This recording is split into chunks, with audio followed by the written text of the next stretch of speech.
Muy buenos días a todos. Es un gusto continuar con el homenaje a la doctora Gisela von Boveser. La mesa de esta mañana es una continuación temática de las novohispanas. Ayer se recalcó, son los temas de la doctora Gisela von Boveser, y concuerdo con el doctor Felipe Castro que creo que la mejor manera de reconocer a una gente que ha aportado tanto es seguir sus líneas de investigación, y bueno, aquí hay tres representantes muy connotadas de esta línea.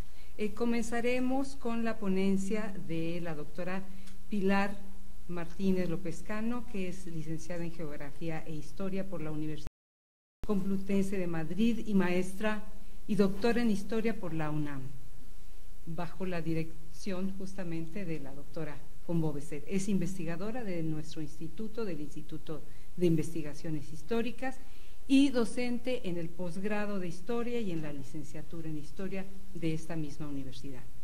Sus principales líneas de investigación se han relacionado principalmente con la historia económica en la época colonial, en particular con el crédito y con la historia de la Iglesia. En la actualidad desarrolla un proyecto de investigación sobre la bula de la Santa Cruzada en Nueva España, 1821, y participa además en los proyectos de los seminarios interinstitucionales de la Iglesia del pensamiento económico de co-coordinador. Entre sus publicaciones destacan los libros de autor El crédito a largo plazo en el siglo XVI y La génesis del crédito colonial, así como la diversas obras colectivas, entre estas últimas, junto con Francisco Cervantes, Reformas y Resistencias en la Iglesia novohispana. Le damos la palabra a la doctora Pilar. Bien, gracias. Ante todo, quiero señalar que para mí es un honor participar en el homenaje a mi amiga y maestra. A Gisela le debo mi formación académica, como mencionó Marcela en la semblanza. Me dirigió 2 tesis de posgrado, la de maestría y doctorado. Bajo su asesoría y paciencia fui entendiendo el crédito y la historia económica en Nueva España, pero también la historia colonial. En sus seminarios, al igual que comentaban ayer Tomás Jalpa y Elisa Spegman, me formé también como historiadora. Gisela me ha acompañado en mi carrera profesional desde entonces. Primero como becaria y luego como investigadora, me permitió unirme a este instituto y seguir colaborando en proyectos conjuntos de investigación. Posteriormente, nuestras líneas de investigación se separaron y hoy es un placer volver a coincidir en un acto académico. Un acto que quiere ser un homenaje a su distinguida carrera académica y la labor al frente de diversas instituciones, pero también una manifestación del cariño que tenemos todos los que estamos participando en este coloquio. En ningún evento que he organizado ha habido una respuesta de los colegas tan entusiasta. Es también un homenaje del Instituto a su labor en la difusión de la historia, y qué mejor homenaje que estar transmitiendo en vivo y que nos estén viendo en México y en otros países. En fin, quiero expresar públicamente mi gran deuda con Gisela, pero sobre todo mi gratitud por haber compartido conmigo de manera tan generosa su conocimiento, su tiempo y desde luego su amistad. Hoy voy a hablar sobre los particulares y las rentas eclesiásticas, la tesorería de cruzada, precisamente que forma parte de la investigación que estoy realizando en este momento sobre la bula de cruzada en Nueva España. Desde hace años conocemos, como veíamos en las mesas de ayer, la importancia que tuvo la Iglesia en la economía novohispana, y Gisela ha sido en buena medida responsable de ello. Primero, en 1980, en su libro sobre San Carlos Borromeo, nos mostró el endeudamiento de una hacienda en la época virreinal a favor de la Iglesia. A este estudio siguieron otros que culminaron en su obra El crédito eclesiástico en Nueva España, siglo XVIII, un clásico que a 20 años de su primera edición sigue siendo el estudio más completo sobre el crédito de origen eclesiástico. En estos y otros trabajos, Gisela fue llamando la atención sobre la importancia de esta vía de financiamiento en la economía colonial, un campo de estudio que nos ha permitido conocer el peso de estos capitales y entender cómo la ejecución del decreto de consolidación de vales reales sería a principios del siglo XIX la gota de agua que haría derramar el vaso y conduciría a la independencia, como nos lo mostró en su obra Dominación colonial. Por cierto, estas dos se agotaron y ya están reeditadas. Menos atención se ha prestado a otras rentas eclesiásticas. Hace años, cuando estaba desarrollando mi tesis de doctorado sobre la génesis del crédito colonial, bajo la dirección de Gisela, me tropecé con la bula de la Santa Cruzada, una renta eclesiástica que no benefició directamente a la Iglesia, pues su importe estaba cedido a la corona. Ahora bien, como ésta recurrió para administrar a los particulares, estos encontraron múltiples oportunidades de lucrar con los caudales, de lo que hablaré en los siguientes minutos. Para el siglo XVI, las bulas de la Santa Cruzada eran documentos que otorgaban la posibilidad de obtener diversas indulgencias, gracias y privilegios a cambio de una limosna cuyo importe variaba según el tipo de bula, la calidad y el patrimonio del adquiriente, como podemos ver en el cuadro. ¿Qué peculiaridades y qué oportunidades ofrecía el asiento a los particulares que se encargaban de su administración? Ante todo, tenemos que señalar que en Nueva España existieron desde 1574, año a partir del cual la bula se predicó a toda la población, incluidos los indígenas, distintos sistemas de administración que podemos dividir, como vemos en la tabla, en dos grandes rubros: régimen de asientos o cesiones y administración directa. El primero prevaleció hasta 1768, año en que, coincidiendo con la visita de Gálvez, la administración pasó a la Real Hacienda. Bajo el sistema de asientos encontramos variantes. Hasta 1659 los asientos se denominaron generales porque incluían Nueva España, Yucatán, Guatemala y Filipinas, y entre 1660 y 1767 los asientos se realizaron por obispados, a excepción de la Tesorería de Yucatán, que se enajenó a perpetuidad. Condiciones, ventajas y oportunidades de los asientos hasta 1767. En los contratos o asientos, los titulares, quienes recibían el nombre de tesoreros, pactaban administrar la bula. Esto implicaba repartir, recaudar las limosnas e ingresar su importe en las cajas reales de la Ciudad de México. En América, las gracias contenidas en la bula tenían vigencia por 2 años. El contrato con los particulares se celebraba por 12 años, que se dividían en 6 bienios. Administrar la bula no era una tarea fácil. Las bulas se imprimían en Sevilla, de ahí se embarcaban en la flota y desde Veracruz, a lomos de mula, se trasladaban hasta la Ciudad de México. Bueno, para que se hagan una idea, las bulas pesaban tanto como el azogue o el mercurio que venía para todas las minas de la Nueva España. Hasta aquí todos estos gastos eran cubiertos por la Hacienda Real. Las bulas se entregaban al asentista en la Ciudad de México y a partir de ese momento todos los gastos corrían por cuenta del tesorero. Es decir, quedaba a su cargo cubrir el transporte, el pago de los agentes y auxiliares que requiriera para distribuir las bulas y recaudar las limosnas. Eso sí, a diferencia de otros contratos de rentas reales, el tesorero podía devolver los ejemplares que no hubiera distribuido sin ningún cargo, lo que disminuía los riesgos al no comprometerse a entregar una suma fija. Como pago por su trabajo y ocupación, el tesorero pactaba una comisión o salario sobre el importe recaudado que fue variando a lo largo del tiempo, desde el 20%, como vemos en el cuadro, a fines del siglo XVI hasta el 11% a mediados del siglo XVII y posteriormente oscilando entre el 10 y el 16%, si bien con diferencias dependiendo de los años y obispados. Además, el tesorero pactaba una cantidad por bienio, conocida como ayuda de costa, para hacer frente a algunos gastos y a los festejos con que se recibía la bula y que podía ir de los 300 a los 1.000 pesos. En los asientos generales, como vemos aquí, la recaudación por bienio, aunque con altibajos, venía a ser superior a los 250.000 pesos en los obispados de Nueva España, lo que dejaba unos ingresos brutos al tesorero de 25.000 a 50.000 pesos por bienio. A esta cantidad habría que sumar el importe de las limosnas de Yucatán, Guatemala y Filipinas, que sumaban alrededor de 90.000 a 100.000 pesos más por bienio. El importe de la recaudación y, lógicamente, la comisión o porcentaje que obtenía el tesorero se redujo a partir de 1660, cuando se pactaron los asientos por obispados, registrándose diferencias según los contratos y años, como veremos en los siguientes cuadros. Bueno, aquí vamos a proyectar algunas cifras solo de las últimas décadas del siglo XVII. Este es el Arzobispado de México, donde podemos ver unos ingresos de 120.000 a alrededor de 132.000 pesos, una comisión del 11 al 12%, lo que le deja al tesorero de 13.000 a casi 16.000 pesos por bienio, a lo que hay que sumar, en este caso, la ayuda de costa de 500 a 700 pesos. Desde luego que la recaudación en el Arzobispado de México era la más alta de toda la Nueva España, seguida muy de cerca por la del Obispado de Puebla.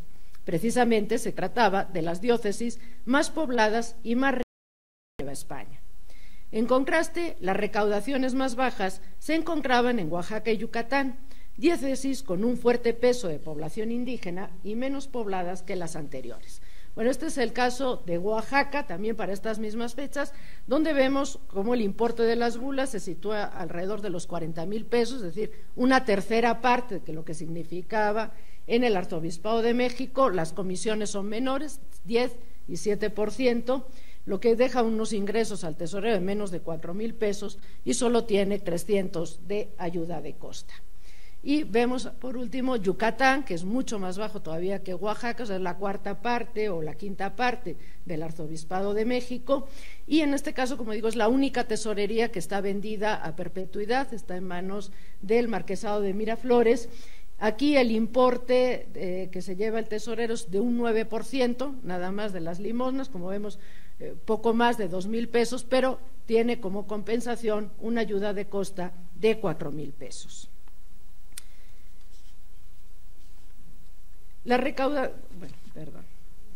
Para mediados del siglo XVIII, vamos a poner aquí otra cifra, las diferencias de recaudación entre obispados se mantenían, si bien las cifras de Michoacán y Oaxaca se iban acercando a las de Puebla y México, mientras que las de los extensos obispados norteños, Guadalajara y Durango, así como Yucatán, se habían quedado muy por detrás. Para estas fechas también se habían estabilizado las comisiones y las ayudas de costa de los tesoreros, las primeras en 14% y las segundas entre 700 y 1.000 pesos. En estos años hay que señalar que hubo instrucciones desde Madrid de no autorizar comisiones por encima de estas cifras. Yucatán, al estar enajenada, quedó al margen de esta norma y en el caso de Durango se pactó hasta un 28%, pues los postores alegaron la extensión del territorio, la gran dispersión de la población y, por tanto, los fuertes gastos. Y como todavía aquí había poblaciones que no habían conocido la bula e indios que todavía estaban evangelizando, pues necesitaban una ayuda de costa de 6.500 pesos para lucir más los festejos y que los fieles se animaran a comprar la bula. Y en Guadalajara, como vemos, se hicieron cargo los oficiales reales. Pero sería un error limitar las ganancias del tesorero a su comisión y ayuda de costa. En una economía quejada por la escasez de circulante, la liquidez ofrecía buenas oportunidades. En todos los contratos se autorizó al tesorero a comerciar con el producto de las limosnas, ya fuese en dinero o en especie, hasta su ingreso en la Real Caja. Lógicamente, los asentistas buscaron postergar lo más posible el ingreso de los caudales. En la primera mitad del siglo XVII se establecían varios plazos para liquidar el importe. Un primer plazo se estipulaba al año, la cuenta final a los 2 años y en algún caso a los 3. Incluso se llegó a pactar que el tesorero podía quedarse con el importe de las bulas hasta que zarpara la flota y, caso de no hacerlo, la retenía en su poder. Si tenemos en cuenta que la mayoría de los fieles obtenían las bulas al inicio del bienio, podemos presumir que los plazos permitían al tesorero cubrir el importe de las bulas sin adelantar dinero propio. Por otro lado, en el ámbito urbano, la administración no resultaba costosa. La expedición se facilitaba porque aquí la población estaba concentrada y, además, ahí tenía asiento la población con más poder adquisitivo que adquirían, como veíamos en el primer cuadro, los ejemplares por los valores más altos. Sirva como ejemplo sistema de administración directa en la Ciudad de México, el encargado del expendio de las bulas recibía tan solo el 1% de las limosnas frente al 5% que se otorgaba en el resto de la diócesis. Pero el mundo rural era distinto. La población se encontraba más dispersa, su poder adquisitivo era menor y tenían menos acceso, lo que hacía que los costos aumentaran, pero no así la recaudación. De ahí que los tesoreros establecieran diversas estrategias para abatir los costos. Una fue privilegiar aquellas demarcaciones donde los costos no comprometieran el margen de beneficios. Todavía en el último tercio del siglo XVIII había parajes en todos los obispados donde no se había distribuido con anterioridad la bula. Dado que la mayoría de los asentistas eran comerciantes, estos podían utilizar sus propias redes mercantiles para distribuir las bulas, ofreciendo a sus agentes una parte de la comisión que percibían. Incluso podemos aventurar que algunas de las quiebras pudieron deberse precisamente a la inexistencia de esas relaciones, como le sucedió al doctor Narváez, catedrático de la Universidad de México, quien no pudo el asiento y acabó en la ruina. Más barato resultaba implicar a los oficiales de las repúblicas de indios, a quienes ofrecían, por alguna referencia encontrada, una comisión del 3% sobre el importe recaudado en la localidad, o recurrían a repartir las bulas a cambio de géneros. En Yucatán, por ejemplo, se denunció como los tesoreros entregaban las bulas a las comunidades y recogían, meses después, el importe en productos, eso sí, con un amplio margen de beneficios. Los géneros los remitían a la Ciudad de México, donde tenían que saldar el importe de la recaudación. Por si fuera poco, los tesoreros pactaron que, dado que parte del importe de las bulas se recaudaba en especie, quedaran exentos del pago de alcabalas, y era fácil hacer pasar sus propias mercancías como géneros de cruzada. Así, si nos atenemos a la información que realizaron las autoridades sobre posibles fraudes al fisco y los indios que había realizado la tesorería de Cruzada en Yucatán, ésta habría distribuido en el bienio de 1716 a 1718 casi unas 50.000 bulas por valor de alrededor de 12.500 pesos a las comunidades a cambio de géneros, entregando, además de las bulas, la materia prima para su confección, en el caso de la cera. Si comparamos los géneros repartidos, que son los que vemos en este cuadro, como vemos son batíes, mantas, con los valores promedios que calculaban los oficiales reales para estos productos hacia esos años, en realidad el monto de los géneros repartidos podía haber ascendido a alrededor de los 50.000 pesos, si tomamos como referencia los precios de Yucatán, o de 70.000 pesos a los de la Ciudad de México. Es cierto que se trataba de ganancias brutas y que había que descontar el costo de las bulas y el de la materia prima para su elaboración, pero este se rebajaba, ya que en este caso, a diferencia de otros repartimientos en los que además de la materia prima, el alcalde mayor y sus aviadores solían anticipar sumas de dinero de su propio peculio como pago por el trabajo, en la cruzada el tesorero adelantaba bulas, unos ejemplares por los que no había efectuado ningún desembolso, ya que la Real Hacienda cubría la impresión de los ejemplares y su traslado a Campeche, y porque los géneros que se remitían a la Ciudad de México se marcaban con una cruz que indicaba que se trataba de las limosnas de bulas para que como tales quedasen libres del pago de alcabalas y en este caso también de almojarifazgos. Desde luego que en la caja real el tesorero no ingresaba productos sino los 12.500 pesos importe de las bulas y contaba con más de 2 años para hacerlo, que se solían convertir en 4. Según la averiguación que hicieron los oficiales reales y las informaciones de las comunidades, pues los productos que entregaban a la izquierda las comunidades, la materia prima, en el caso de los patíes, las mantas y el hilo, que entregaban los agentes del tesorero a las comunidades, y las bulas. Como vemos, por ejemplo, en el caso de la cera, las comunidades además se quejaban de que la tesorería de Cruzada se le estaba cotizando la libra de cera a $1 cuando en los pueblos valían $2. Otro territorio periférico era Filipinas, que formó parte hasta 1659 del asiento de México. Si bien de las bulas no parece haber sobrepasado los 10.000 pesos el bienio, el asiento ofrecía otras oportunidades. Tengamos en cuenta que la corona fue limitando el comercio y el tráfico entre el archipiélago y la Nueva España, y que buscó reservar los beneficios de este comercio para los vecinos de las islas. Por lo mismo, los novohispanos no se podían involucrar legalmente en este tráfico, aunque sabemos que la realidad fue muy distinta y precisamente el asiento de cruzada fue uno de los mecanismos utilizados. Como en Yucatán también corría por cuenta de la Real Hacienda el traslado de las bulas hasta Manila y su importe se debía ingresar en la Ciudad de México. Dada la escasez de dinero en las islas, se pactó remitir el importe de las bulas en género, dando al tesorero 2 toneladas en el galeón. Tan importante resultaba este punto que el capitán don Diego Ignacio de Zamudio, por ejemplo, cuando presentó su postura para el asiento en el siglo XVIII, ofreció sacrificar 3 puntos porcentuales de su comisión con tal que le permitieran ingresar el importe en México en lugar de hacerlo en Manila. Los beneficios se incrementaban también porque pactaban el importe de las limosnas en plata y libranzas en lugar de moneda.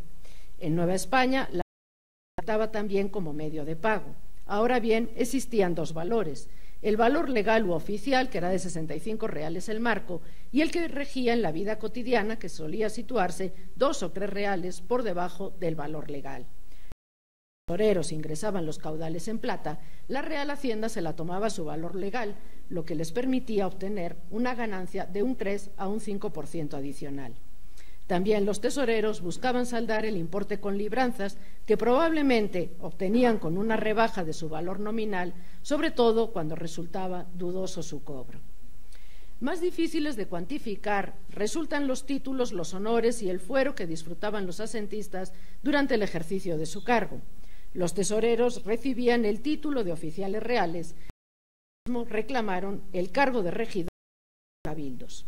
Las sumas a favor de cruzada gozaban del privilegio de las sumas a favor del fisco y por lo mismo debían ser preferidas en un concurso de acreedores ante cualquier otra deuda. Ni qué decir tiene que los tesoreros, en su mayoría comerciantes, no dejaban pasar la ocasión de reclamar sus deudas como de cruzada. Para colmo, los tesoreros gozaban de fuero propio y tenían el privilegio de ser juzgados por su propio tribunal, el Tribunal de Cruzada, sustrayéndose a la acción de los otros tribunales. En conclusión, la bula de cruzada constituyó una de las principales entradas de la Real Hacienda novohispana y la principal renta eclesiástica en manos de particulares. La administración de la bula bajo el régimen de asiento resultó, tanto por las comisiones pactadas como por otras ventajas que obtenían los tesoreros, uno de los cargos más lucrativos en el virreinato. Las ventajas se multiplicaban en aquellos obispados como México o Puebla, en los que la recaudación era más elevada, pero el asiento ofrecía también buenas oportunidades en aquellas diócesis que dependían de la economía de las comunidades, como en Yucatán, donde los tesoreros acudían al repartimiento para colocar las bulas y obtener jugosos beneficios. Muchas gracias.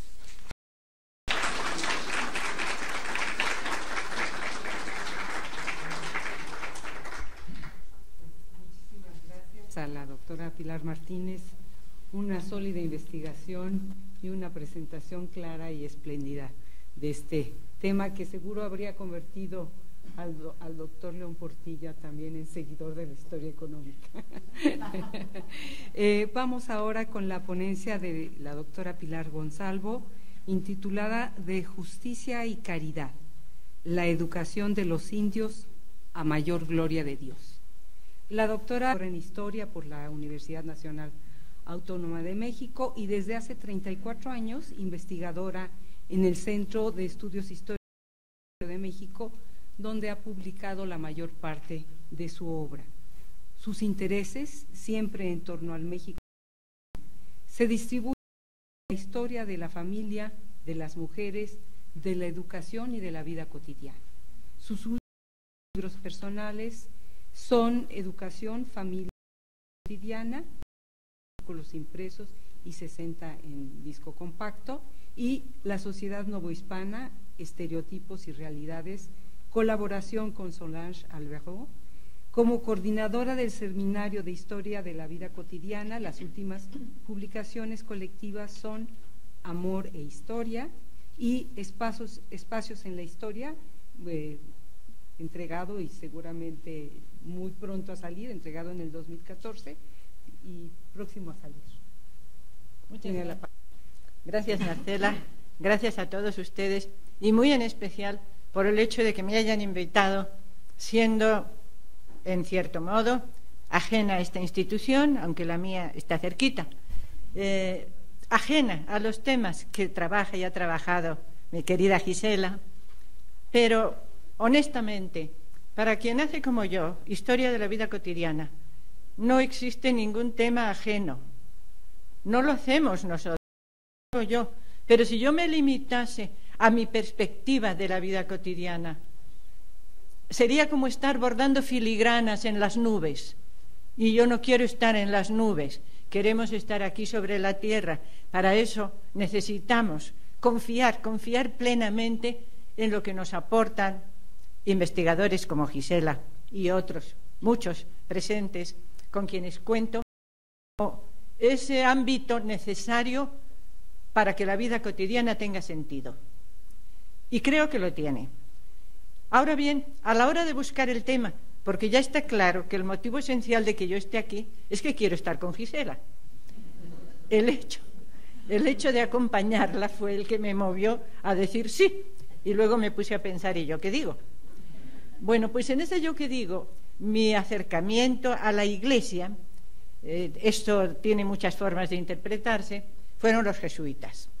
Si digo que tienen muchas formas de interpretarse es porque religión, órdenes regulares, clero, jerarquía, son temas infinitos. Pero lo único que yo conozco de los jesuitas es su aspecto como educadores.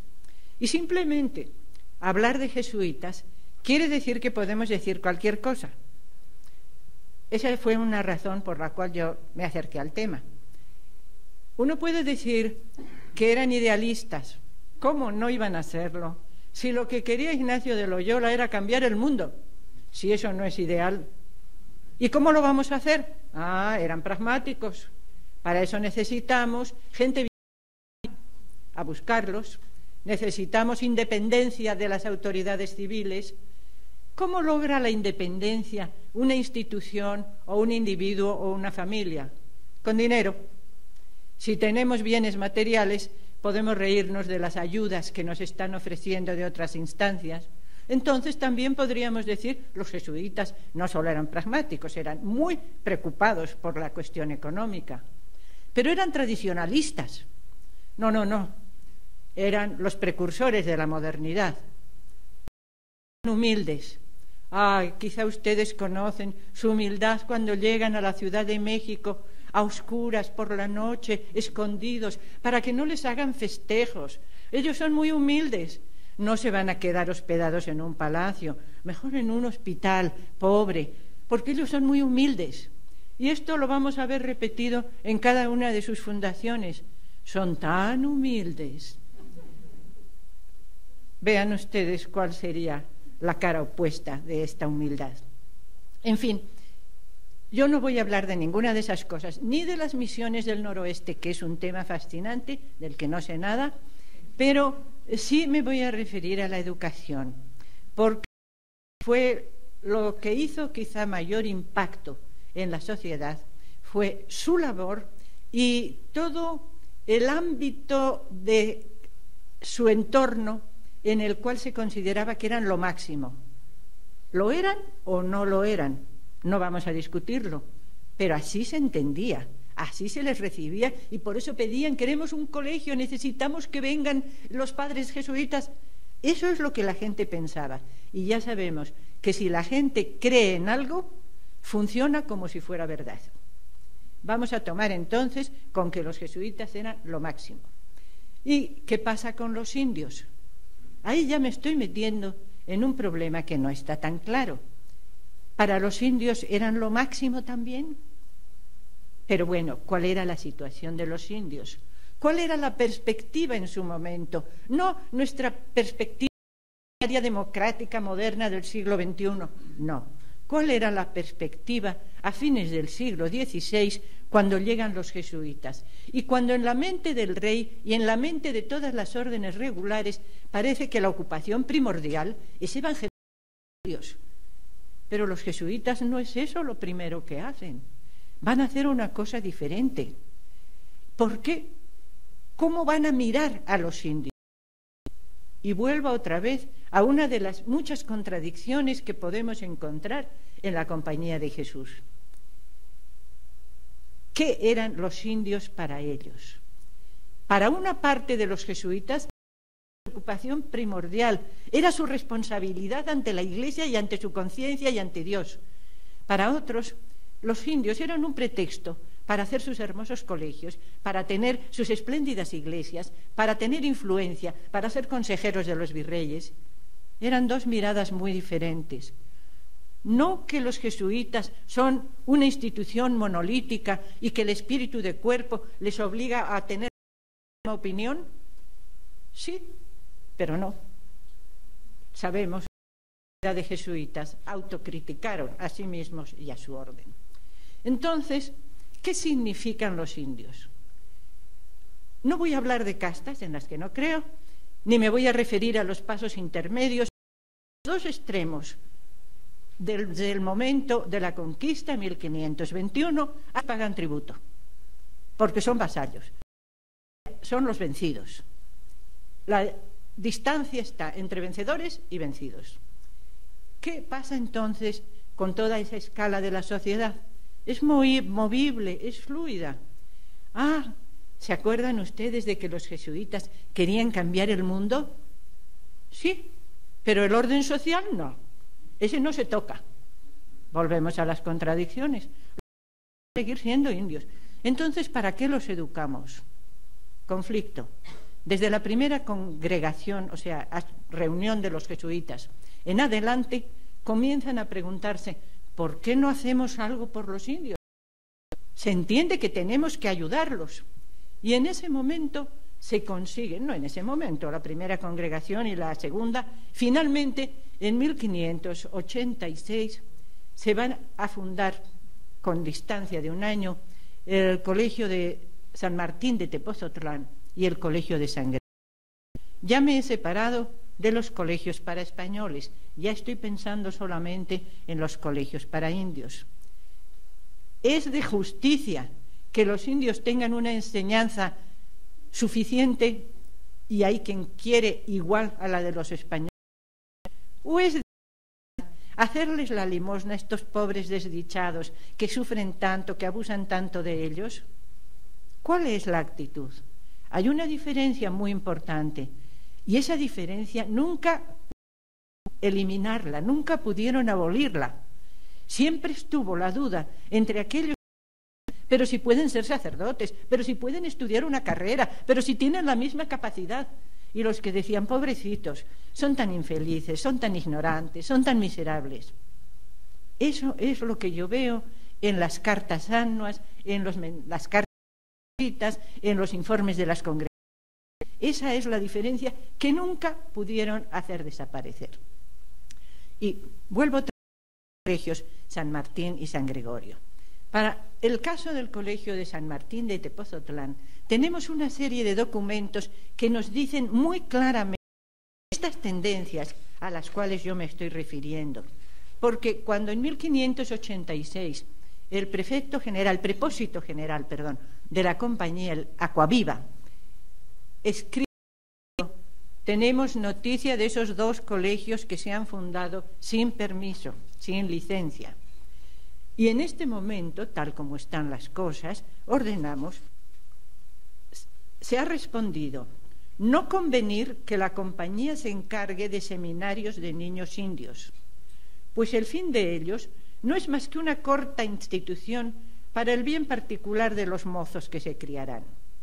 De donde se sigue que los seminarios que sin licencia se han comenzado en Tepozotlán y México se habrán de dejar. Podemos saber, no hace falta imaginar, el desconcierto, la decepción de quienes eran los encargados, en particular del Colegio de Tepozotlán, del de San Gregorio no tengo comunicación, que se refieren a la necesidad de conservar ese colegio de indios que ya está empezando a funcionar. Entonces, el prefecto de Tepozotlán y el maestro de los indios, que son el padre Nicolás de Arnaya y el padre Juan de Tobar escriben sendos memoriales pidiendo que no se les quite el colegio, que es una obra esencial de la compañía. La situación se agrava porque, como un año antes, en 1585, el Tercer Concilio Provincial ha dicho que no se pueden dar órdenes a los indios, entonces, ¿con qué van a la necesidad?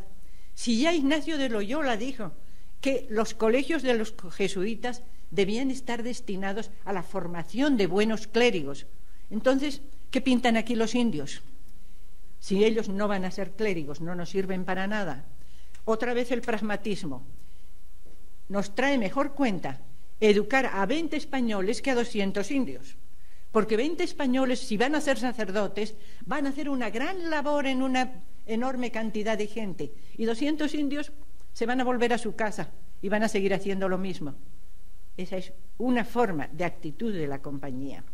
Entonces tenemos el otro elemento que agrava la situación, es que se ha decidido establecer el noviciado de la compañía en Tepozotlán. Claro, todos los recursos, todos los mejores maestros, todos los donativos que reciban, no hay nada más importante que el noviciado. Conocen ustedes esa hermosura de edificio que es el noviciado, no el colegio de el noviciado, es otra cosa. Entonces, ambos protestan, Tobar y Arnaya, y aviso nuestro padre, el depósito general, de la situación de estos colegios. Arnaya es más mesurado que Tobar. Tobar está muy dolido por lo que su experiencia personal significa. Pero el padre Arnaya dice: ¿por qué no se tiene por obligada la compañía a la crianza de los niños indios? Una sola cosa podría estorbar que la compañía no se encargase de estos seminarios, y es que, como las cosas están por ahora, no pueden ser sacerdotes. Y todo trabajo en enseñarles las primeras letras y leer y escribir. A lo cual digo dos cosas. La primera, aunque esto fuera verdad, que los indios no tuvieran capacidad para ser sacerdotes, que es injuria que les han hecho, no se puede tener por trabajo mal gastado el que se ocupa en esta juventud. La segunda cosa, bueno, la primera dice que en total no tienen capacidad para estudiar. Esto es mentira. La segunda cosa es que sin razón están infamados estos indios que no tienen capacidad para ser sacerdotes. Está llevando la contraria al concilio. El concilio dice no tienen capacidad y Arnaya dice sí, porque hay colegio. Como ahora está, bien sé que no están aptos, pero cultivándose y trabajando en ellos, tienen tanta capacidad como los españoles. Vean cuál es la gran diferencia entre la opinión de unos y la opinión de otros. Entre tanto, el Colegio de San Gregorio, que inicia, digamos, sin menos documentación visible, aceptable, sin menos alaraca, va a ser el que va a tener mayor influencia. Porque el Colegio de San Gregorio, situado junto al Colegio de la Compañía en la Ciudad de México, no solamente va a recibir a los indios de los alrededores, sino de un área sumamente extensa. Por aquí veremos hasta dónde llega su influencia. Y, una vez más, como sucede en tantos colegios, en otras fundaciones, cada vez que hablan del colegio dice, aquí se educan muchos niños indios y hay hijos de principales. Nunca dice exclusivamente hijos de principales, no. Siempre hay otros que no son hijos de principales. No que los jesuitas eran elitistas, claro que eran elitistas. No aceptaban tontos, no aceptaban malportados, no aceptaban gente insegura. Los querían listos, confiables, piadosos, activos. Más que ver las listas de información que dan los prefectos cuando tienen que enviar a Roma el informe de quiénes son aptos a otros puestos. Y nos van a decir, fulano de tal, muy inteligente, muy brillante, demasiado inquieto y desobediente, no es confiable. Mengano de tal, muy bueno, muy piadoso, pero es para poco. Y de ahí en adelante, los que son para poco y los que son para mucho están reflejados en los informes que dan los prefectos que están a su cargo. Entonces, ¿qué pasó con el elitismo? Está en ese punto, en los que son para poco y en los que son confiables, no necesariamente en el color de la piel o en el nombre de sus padres. Entonces, en el Colegio de San Gregorio se educan niños internos y además externos, y ahí sí no les pregunten si son principales o son inferiores. En los externos llega prácticamente cualquiera, la selección desde luego estaba a cargo de los maestros, y estos niños externos tienen un aprendizaje durante los años, hasta los 15 años, porque incluso hay una cédula del virrey diciendo que a los niños del Colegio de San Gregorio que se escapen, habrá que traerlos, y ordena a las autoridades civiles que si se han ido antes de los 14 o 15 años o antes de saber leer, escribir, contar y lo que se enseña en la escuela. Entonces, ¿qué significa que entren a San Gregorio? ¿Significa un cambio? ¿Significa movilidad social? ¿Qué es lo que llamamos movilidad? Demasiado ambiguo para explicarnos. Lo cierto es que los jesuitas saben, como sabemos nosotros, que ellos no tienen la capacidad de convertir a un indio en español o convertirlo en mestizo. Ellos no tienen capacidad de decir este no paga tributo. Eso no lo pueden hacer. Hay una diferencia dentro de los indios. Pero hay que tener en cuenta que los pueblos de indios o los barrios de indios para los que viven en la ciudad tienen una jerarquía muy real, muy eficaz, que está sostenida, por una parte, por este principio de los caciques, los principales, los exentos de tributo, y por otra parte, el conjunto de los más iguales. Pero hay además una norma implícita en la sociedad que ve lo que es razonable que alguien haga y lo que no se debería esperar que hicieran. Esta opinión es la que rige básicamente las relaciones sociales y los criterios de moralidad y buen comportamiento. Ahí es donde se van a meter los jesuitas, no para quitar categorías, para añadir una más, porque los indios que están como colegiales o como cofrades, ahí tenemos otra vez otro elemento, las congregaciones, he dicho cofrades, pero lo he dicho mal, las congregaciones en el Colegio de San Gregorio son las que dan prestigio a estos indios que quizá fueron colegiales, o son mujeres, como la Congregación del Salvador, que es de mujeres. Pero entonces nos encontramos que en un caso crítico, como es el motín, el alboroto de 1692, cuando arbitrariamente se desobedeció, como era lógico, sin embargo, hay un grupo que protesta por el hecho de que no les permitan usar capas, capotes, botas, el cabello largo y no las guedejas propias de los indios. Y en este momento los que protestan son los cofrades de la Cofradía de la Circuncisión del Señor del Colegio de San Gregorio. Y en esta 50 indios, rectores, diputados, maestros, mayordomos, oficiales, cantores y demás miembros de la Cofradía de la Circuncisión del Señor, dicen que en falso los están a ellos juzgando como si tuvieran alguna responsabilidad en los motines, pues los que se han hallado culpados y se hallan son maceguales, sin haber ninguno de razón. Especialmente todos los naturales que nos hemos criado en dicho colegio, en donde se hallan hoy todas las capillas de los partidos de toda esta gobernación compuestas, no se ha hallado indio principal o de razón que haya faltado al respeto a los señores ministros. Ajá. Ahora nos encontramos con sorpresa. En principio podíamos suponer indios y gente de razón. Ah, sí, indios y españoles. No.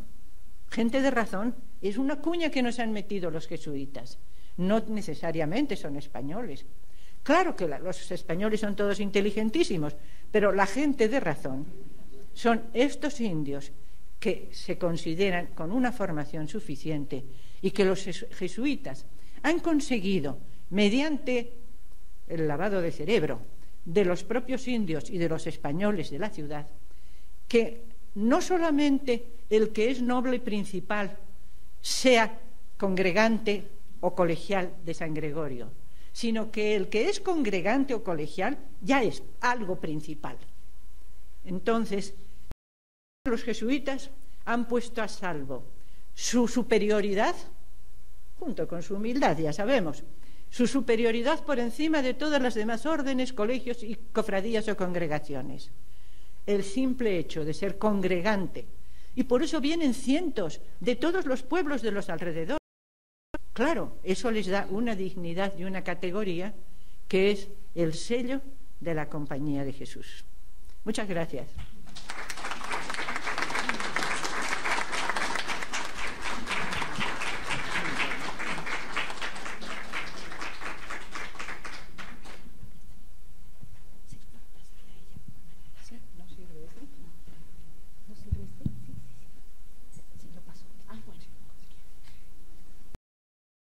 No hay más que agradecer a la doctora Pilar Gonzalvo esta espléndida conferencia.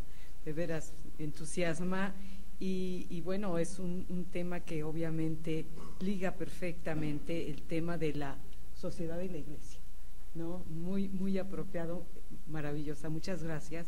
Y damos ahora la palabra a la doctora María Elena Barral, del Instituto Ravignani de la Universidad de Buenos Aires.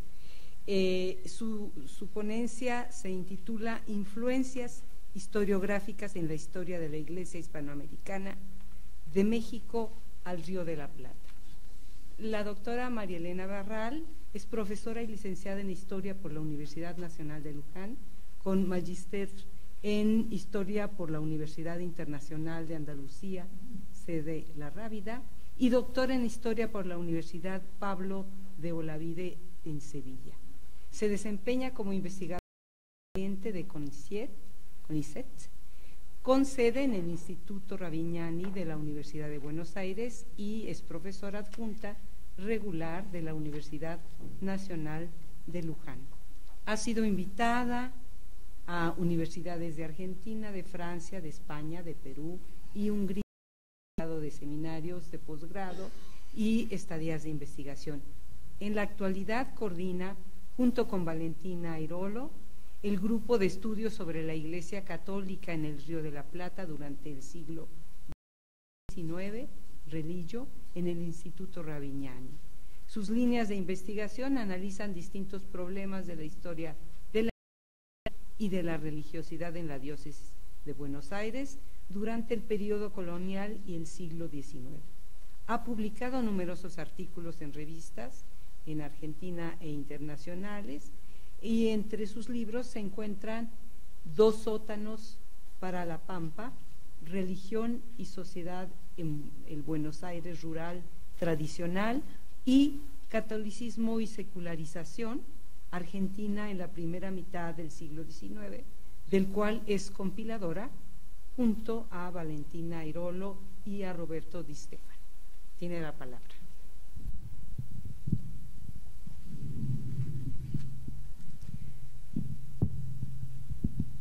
Bueno, muchas gracias. Muchas gracias al Instituto de Investigaciones Históricas, a Ana Carolina Ibarra, a Pilar Martínez por la invitación. Para mí es un verdadero placer compartir con Gisela este momento y además estar en un lugar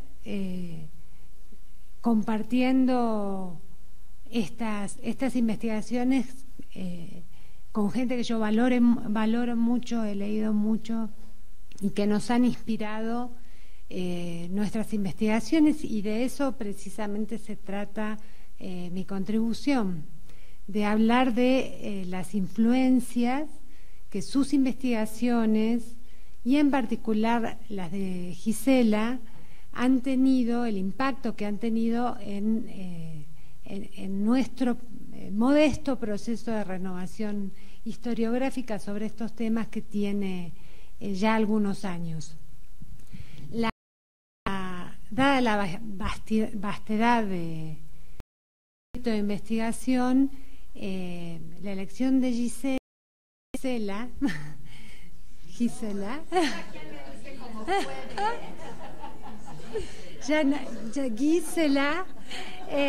perdón,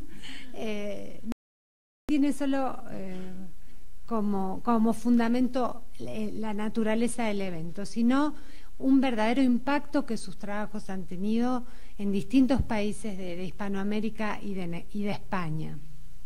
Entre ellos, solo para mencionar algunos, están los trabajos que en Chile ha llevado a cabo Juan Guillermo Muñoz y su equipo sobre el eclesiástico, también en Colombia sobre el mismo tema, Juan Sebastián Marulanda Restrepo o Carmen Ferreira Esparza, en Ecuador Rosmarie Terán Najas, sobre los procesos de investigación. Sus trabajos han influido también en las investigaciones sobre los conventos en Lima de Pablo Luna, y en Argentina nuestras propias investigaciones en el grupo con sede en el Instituto Ravignani también han recogido muchas de sus conclusiones y de sus investigaciones, así como otros grupos de investigación en distintas universidades de Argentina, en Rosario, en Córdoba y en Salta también. Entonces, de lo que voy a hablar es de una experiencia cotidiana, tanto como docente como investigadora, de de comunicar a nuestros alumnos y en nuestras investigaciones algunas de estas importantes investigaciones que se llevan a cabo aquí. Entonces, me interesa detenerme en diversas formas de recepción de Gisela que tuvieron lugar en distintos grupos y en distintos momentos a lo largo de estos últimos 20 años, por lo menos.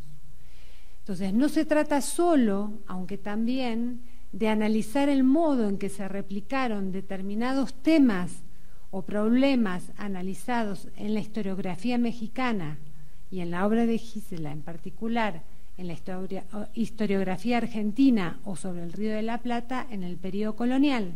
Es decir, no solo me interesa analizar las influencias en términos de casos, como se replica el caso argentino del crédito eclesiástico, sino además mostrar la manera en que algunos argumentos de sus contribuciones se incorporaron a explicaciones históricas de problemas ligados y afines, pero no idénticos. Es decir, por dónde circulan, por qué caminos insospechados circulan algunas de sus explicaciones y de sus argumentos.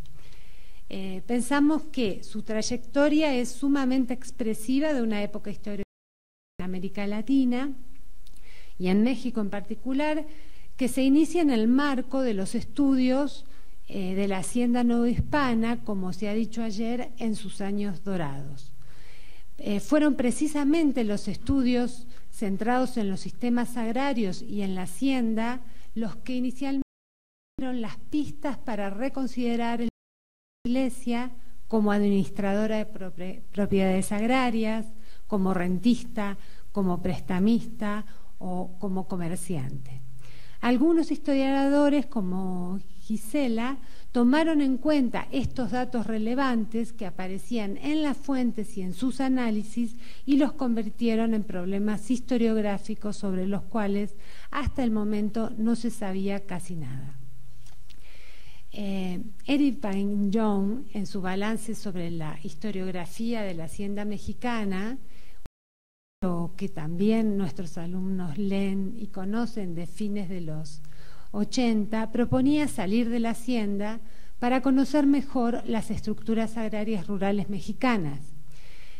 Su propuesta titulada, su último apartado titulado Algunas sugerencias para investigaciones futuras, convocaba a la realización de estudios que hicieran hincapié en la historia social de las estructuras agrarias, que incluía el estudio de, por ejemplo, los mecanismos de control social en el campo o intermediarios rurales. En ese artículo formulaba una serie de interrogantes que vale la pena recordar. Para lograr una visión más completa y compleja de su historia rural, aseguraba, y cito, nuestro panorama histórico de los distritos rurales no estará completo hasta que conozcamos más sobre los intermediarios rurales, sacerdotes, comerciantes provinciales, funcionarios reales menores, arrieros, funcionarios de las haciendas y rancheros, que establecían muchos de los vínculos entre terratenientes y jornaleros de tierras, blancos e indígenas, productores y consumidores. En mi opinión, se invitaba a salir de la hacienda para luego volver a ella de otra manera. Esto no parece haber sucedido en todos los casos. Al calor de muchas influencias, algunos de estos estudios se transformaron en campos de investigación autónomos y no siempre volvieron al tipo de investigaciones de aquellos tramos iniciales que proporcionaron pistas para avanzar en distintas direcciones. El sentido de algunos de estos desplazamientos tuvieron una clara dirección, de los estudios de historia económica a estudios de historia social y cultural. Gisela de este desplazamiento, pero sus trabajos permiten advertir también otros desplazamientos. En primer lugar, como ya se ha dicho en varias oportunidades en estas jornadas, un desplazamiento temático de la historia de la hacienda a la del crédito, los censos y las capellanías, al imaginario de los novohispanos sobre los sitios del más allá, las interacciones entre estos sitios y el mundo terrenal, las devociones y las prácticas religiosas. Pero también se advierte un desplazamiento temporal, desde el siglo XVII al siglo XVIII y principios del XIX, en su estudio sobre la consolidación de vales reales, para volver ahora, en los últimos años, al siglo XVI, con los estudios sobre la Virgen de Guadalupe. También el desplazamiento, y en realidad yo diría enriquecimiento, es disciplinar, metodológico y de incorporación de nuevas fuentes, como por ejemplo las iconográficas, en la medida en que los problemas que estudiaba lo requerían. Al leer sus trabajos, uno descubre que estos desplazamientos son decisiones que se comunican de manera sumamente clara y directa, como lo es por otra parte toda su escritura, una escritura clara que busca comunicar, que tiene en cuenta al lector, muy específicos y muy difíciles que unen conceptos económicos, jurídicos y religiosos. Por ejemplo, en Vida Eterna y Preocupaciones Terrenales del 99, el primer párrafo dice, cito, mi interés por el estudio de las capellanías de misas surgió hace varios años cuando, con motivo de mis investigaciones en haciendas novohispanas, comprendí el importante papel que desempeñaron como fuentes de crédito para el agro, así como sus efectos negativos sobre el endeudamiento de los ranchos y las haciendas. Posteriormente, al estudiar el crédito eclesiástico, descubrí cómo las capellanías suministraron capital a los demás sectores, en particular al comercio, la industria y la minería, y contribuyeron de manera significativa al desarrollo macroeconómico de la Nueva España. En esta misma introducción, Gisela establece diversas con colegas que trabajaron temas similares y se plantea la necesidad de realizar un estudio más amplio que integre diversas dimensiones económicas, social y religiosa. Y una cita más, Cielo, Infierno y Purgatorio durante el Virreinato de la Nueva España de 2011, en la introducción plantea: cuando ya está estudiando estos objetos culturales y simbólicos, dice, el estudio de las construcciones simbólicas resulta asimismo importante para entender las relaciones sociales, las manifestaciones culturales y artísticas, las instituciones, la economía e incluso la política. Es decir, en el mismo momento que estudia estos objetos culturales, considera que están iluminando aquellos aspectos sociales y económicos que fueron de su interés en las primeras etapas de su investigación y convierte a su obra en una obra muy integrada y pluridimensional. De modo, los fenómenos religiosos dados como hechos históricos y sociales, y su estudio se lleva a cabo mediante una aproximación que busca ser pluridisciplinaria. Esto requiere no solo tener en cuenta las interacciones entre las experiencias religiosas y de otros ámbitos de la actividad social, no solo historizar y contextualizar las representaciones y las prácticas religiosas, sino analizar de manera sistemática espacios e instituciones religiosas. Esta deriva historiográfica que comienza en los años dorados sobre la hacienda mexicana se convertirá en una de las vertientes que alimentaron la renovada de la Iglesia en México, y otros recorridos que fueron en el mismo sentido son, por ejemplo, los de David Braden y Taylor. Otras trayectorias iluminaron otros aspectos de la vida religiosa y eclesiástica colonial, y hemos aprendido mucho acerca de la conflictividad social y política y la intervención de la religión y el clero en ellos, que muchos de los que están acá han contribuido a dilucidar una historia institucional y de las élites que pone en valor los estudios sobre los cabildos eclesiásticos y los trabajos sobre cultura religiosa y religiosidad popular. Ahora, volviendo a Gisela, para Argentina reconocemos 3 vías de influencia de su obra en nuestra historiografía. En algunos casos esta influencia proviene de esfuerzos colectivos en los que Gisela participó, pero en otros se trata de líneas de investigación que ella inició más en soledad, aunque posteriormente sumó excelentes investigaciones de otras investigadoras. Estas 3 vías de influencia son, en primer lugar, el estudio de las haciendas, los trabajos sobre las haciendas azucareras de Morelos, que se integraron tempranamente a los trabajos sobre la hacienda mexicana de la década del 70, un campo de investigación que se expandiría hacia fines de los 80 y principios de los 90. En segundo lugar, la historia del crédito. Y en tercer lugar, los procesos de desamortización estudiados en la consolidación de vales reales. Lamentablemente no contamos aún con trabajos de la profundidad y riqueza como los de estudiar la geografía del más allá, los seres que habitaban sus distintos lugares, las relaciones entre los vivos y las ánimas de los muertos, o la aparición de seres ultraterrestres en la Tierra y de viajes místicos de personas vivas en el más allá que constituyen las investigaciones de Gisela de los últimos años.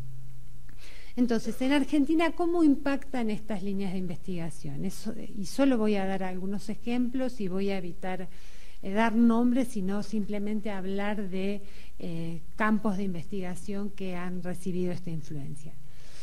En primer lugar, la historia rural colonial del Río de la Plata se inspiró en gran medida en la historiografía de la hacienda colonial hispanoamericana y en particular en la mexicana. Desde comienzos de la década del 80 y durante 2 décadas, la historia rural rioplatense de mediados del siglo XVIII a mediados del XIX ha tenido un desarrollo muy importante. básicamente, y muy brevemente, estas investigaciones conducidas en gran medida por Juan Carlos Garavaglia y Jorge Hellman, modificaron la imagen tradicional que se tenía sobre el campo argentino, sobre la pampa argentina, una imagen tradicional que veía solamente grandes latifundios o grandes extensiones de tierra, ganado vacuno, hombres solos, gauchos a caballo, casi centauros de la pampa, y pusieron de manifiesto una sociedad mucho más compleja, de campesinos, labradores, procesos migratorios.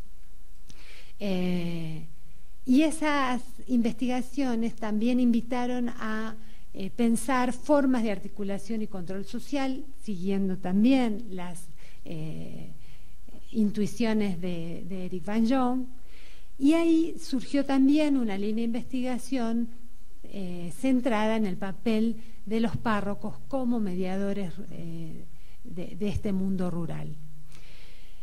Otra de las derivaciones de esta historia socioeconómica inspirada en la hacienda colonial fue precisamente la historia socioeconómica de la Iglesia, por lo menos por dos motivos.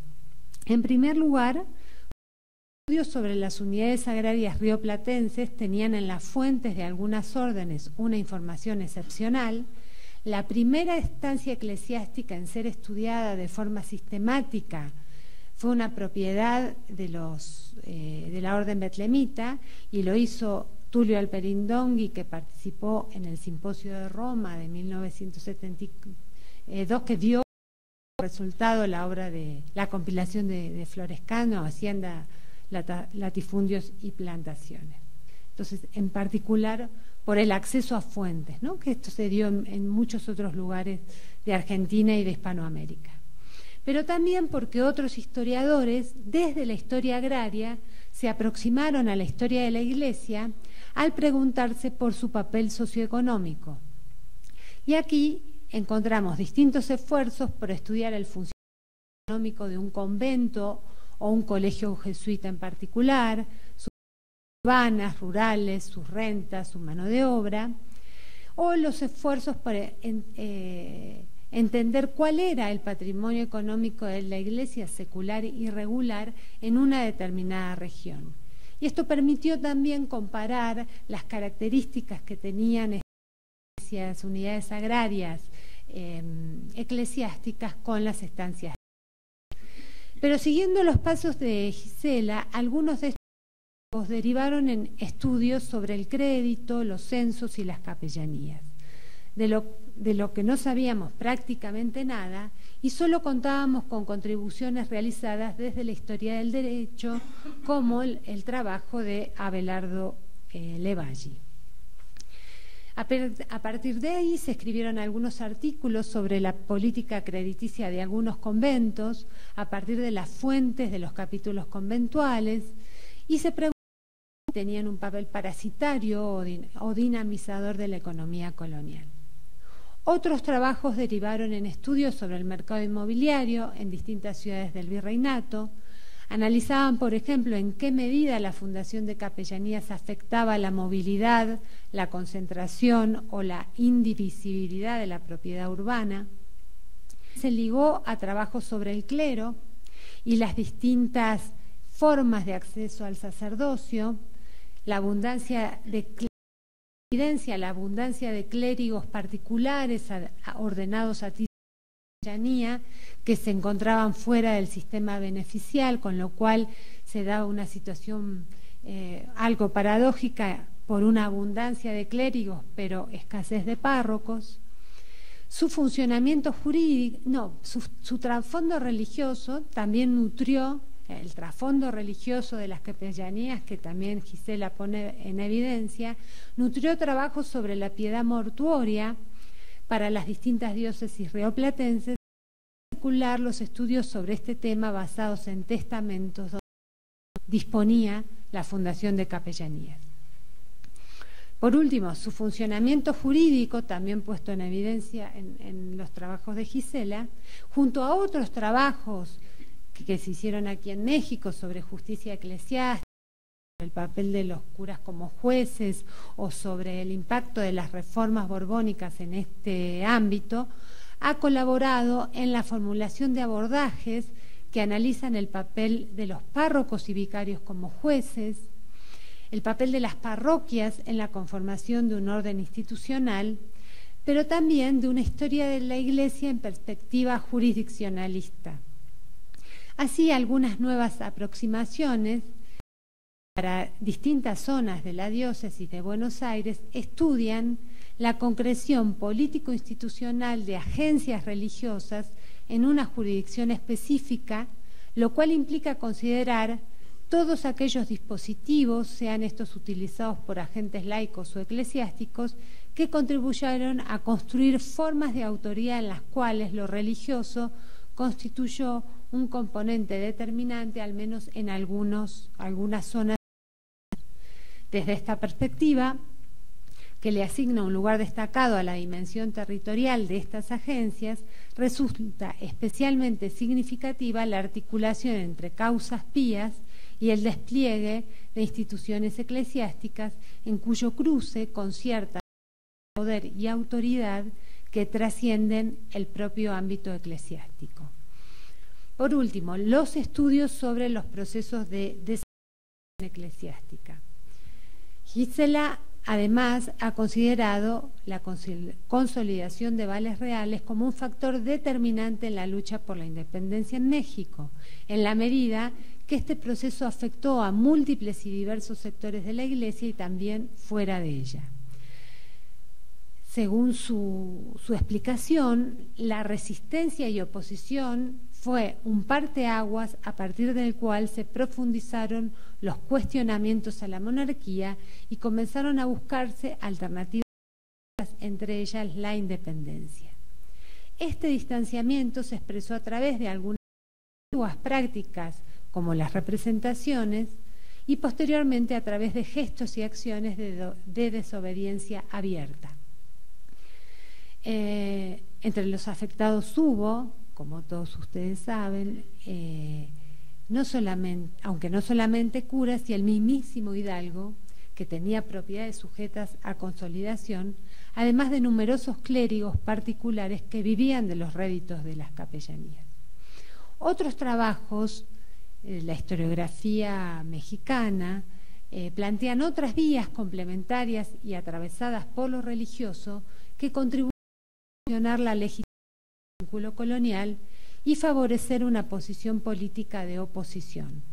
Por ejemplo, los trabajos que muestran la intransigencia borbónica frente a ciertas formas de religiosidad popular, el impacto causado por la secularización de parroquias y el despojo de los recursos de las cofradías, que también debilitó la lealtad a la corona, y, en definitiva, la modificación del papel público de los a consecuencias no tanto en la magnitud de la intervención del clero en la Iglesia puesta en discusión, como todos ustedes saben, sino en estos procesos de deslegitimación de la autoridad monárquica que habrían impactado en los eclesiásticos como en los no eclesiásticos.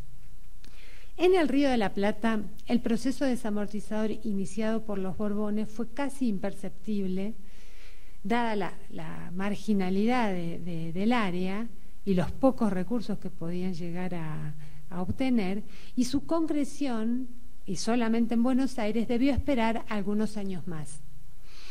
Inicios de la década de 1820, con la Ley de Reforma del Clero, que integraba un conjunto de reformas que se proponía un programa político de modernización de las instituciones de gobierno que incluía a la Iglesia. Estas reformas, que retomaban y concretaban las iniciativas borbónicas del siglo anterior, significaron la expropiación de recursos económicos orientada por una política de centralización de sus instituciones, desamortización de recursos y anulación de los fueros. Algunas medidas fueron paradigmáticas, como la eliminación del diezmo o la supresión de las casas de regulares y la expropiación de estas últimas en sus bienes muebles e inmuebles. de estas medidas fue la creación de un presupuesto para el culto. En torno a este problema hemos discutido el impacto desigual que estas reformas supusieron al interior del mundo eclesiástico y religioso. El presupuesto de culto financió a las instituciones del alto clero de la ciudad y los párrocos siguieron arreglándoselas como podían en un contexto donde debían compartir el liderazgo político comunitario con nuevos actores. Además, la ley de reforma del clero implicó la merma del contingente clerical a la mitad, porque las parroquias de las zonas rurales hasta esta reforma no habrían podido funcionar sin el clero regular. Y si bien la reforma planteó una política de secularización de los no se concretó en la medida que se esperaba. De alguna manera, esta reforma implicó nuestra secularización de las parroquias de españoles. Los análisis sobre la desamortización, sobre el clero y la insurgencia nos ha permitido pensar las formas de construcción de la obediencia y de la desobediencia política, la faccionalización del clero, la dependencia cada vez más pronunciada de los párrocos respecto de sus feligresías en términos políticos. Al mismo tiempo nos ha permitido reflexionar sobre un problema de cardinal importancia como es el del cambio político y algunas de las formas transicionales que lo acompañaron e hicieron posible. De este modo nos preguntamos sobre las de posibilidad de este cambio, tomando como punto de observación las instituciones y jurisdicciones eclesiásticas y algunas prácticas que en ellas se desarrollaban. Hemos advertido, por ejemplo, la influencia que tuvieron los espacios, jurisdicciones y agentes eclesiásticos originados en el periodo colonial para el establecimiento y desarrollo de las nuevas experiencias electorales de principios del siglo XIX. Es decir, entre estas novedades, las provenientes del ámbito eclesiástico y religioso se destacaron en los periodos de esta experiencia histórica. Y para finalizar, esta comunicación solo da cuenta de algunas de las influencias que las conclusiones de muchos de ustedes tuvieron en estas lejanas tierras del sur, que tienen distintos grados de desarrollo, algunas continúan y algunas no. Se dieron de manera no necesariamente lineal ni en periodos igualmente intensos. Tampoco las formas de recepción fueron lineales e incluso pueden mirarse como imprevisibles. Es decir, se incorporan a discusiones de cada historiografía que cuenta con tradiciones, problemas e incluso obsesiones propias. Y sin saberlo, motorizan nuevos interrogantes. Muchas de las investigaciones se han detenido tempranamente y, por supuesto, no tienen la coherencia de la trayectoria de Gisela. Sin duda, en México, el diálogo entre historia económica y social que se dio en los inicios, en la década de los 80, y ha tenido resultados extraordinarios, aún sigue vigente y estas jornadas son un buen ejemplo de ello. En mi opinión, sigue siendo fundamental intensificar intercambios y comparar distintos aspectos de ambas historiografías, a pesar de las diferencias de las regiones en términos de centralidad o marginalidad de experiencias históricas. Simplemente terminar agradeciendo de nuevo a Gisela tantas influencias y esperando poder tener alguna influencia más allá de una que es muy clara, que son influencias musicales, influencias milongueras que traspasan y atraviesan el ámbito eclesiástico.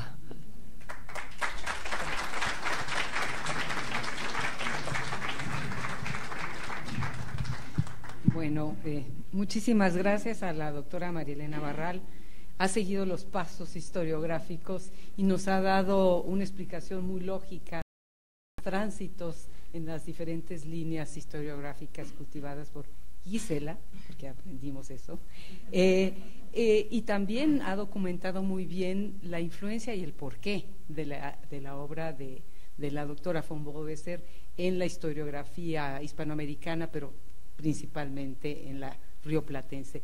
Muchísimas gracias, ha sido una mesa espléndida, muchísimas gracias a quienes aquí estuvieron. Reiteramos también nuestra gratitud a la doctora Pilar Martínez por ser la organizadora de este evento.